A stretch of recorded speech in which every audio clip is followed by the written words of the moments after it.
नमस्कार दोस्तों, जय जोहार। मैं कौशल तिवारी और बिहनिया समझा में आपका स्वागत है। महाराष्ट्र चुनाव के दौरान धारावी को लेकर चर्चा में रहे गौतम अडानी के सामने अब एक नया संकट खड़ा हो गया है। संकट धारावी को लेकर नहीं है, बल्कि संकट की जो खबर आ रही है वह अमेरिका से आ रही है। और न केवल गौतम अडानी बल्कि उनके भतीजे सागर अडानी पर भी मामला दर्ज हो चुका है और कहा जा रहा है कि अब गौतम अडानी का बचना बेहद मुश्किल है। यह सारा खेल रिश्वतखोरी को लेकर है।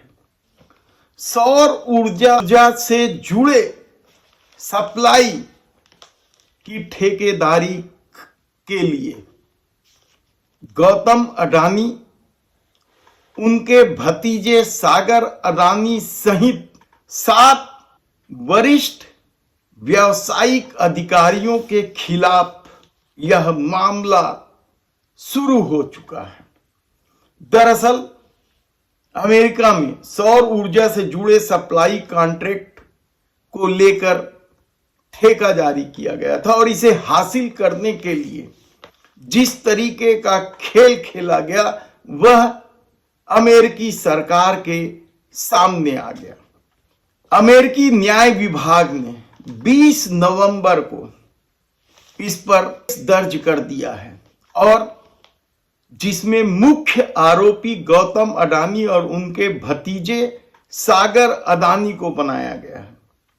घूस की रकम भी छोटी मोटी नहीं है, 21 अरब रुपये यदि रुपये में कहे तो, और अमेरिकी डॉलर में यह 250 मिलियन डॉलर बताई जा रही है। और इस पूरे मामले को लेकर जिस तरीके से गौतम अडानी, उनके भतीजे सागर अडानी के शामिल होने की या संलिप्तता की जो खबर आई है वह बेहद ही चौंकाने वाला है। अब तक तो यही आरोप लगते रहे हैं कि मोदी सरकार अपने साथ गौतम अडानी को ले जाकर दूसरे देशों में कॉन्ट्रैक्ट दिलाते रही है, काम दिलाते रही है, लेकिन अब जो मामला आया है वह रिश्वतखोरी का मामला है और इस पूरे मामले को लेकर जबरदस्त चर्चा है। ऐसा नहीं है कि गौतम अडानी के इस तरह के खेल की चर्चा पहली बार हो रही है। सेबी में जो जांच चल रहे हैं उसे लेकर भी इसी तरह के आरोप लगे हैं माधवी बुच वाले मामले में कि किस तरीके से माधवी बुच को फायदा पहुंचाने की कोशिश की गई थी। इसके अलावा हिडनबर्ग की रिपोर्ट में किस तरीके से फेक कंपनियों के माध्यम से पैसे लगाने का भी जो खेल हुआ था वह भी सबके सामने है।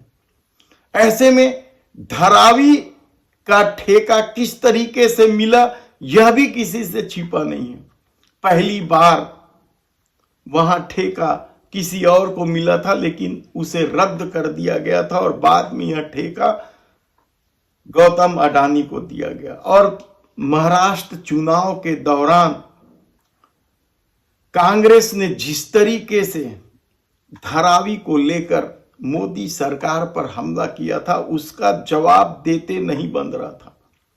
कांग्रेस ने तो सीधे सीधे कह दिया था कि गौतम अडानी को 1 लाख करोड़ रुपए का फायदा दिया जा रहा है और इस मामले को लेकर धारावी में भी जबरदस्त प्रतिक्रिया रही। ऐसे में अमेरिका से जो खबर आ रही है, क्या गौतम अडानी अब फंस जाएंगे या देश के प्रधानमंत्री नरेंद्र मोदी जिस मित्रता का दावा अमेरिकी राष्ट्रपति ट्रंप के साथ करते हैं उसमें भी कोई खेल होगा?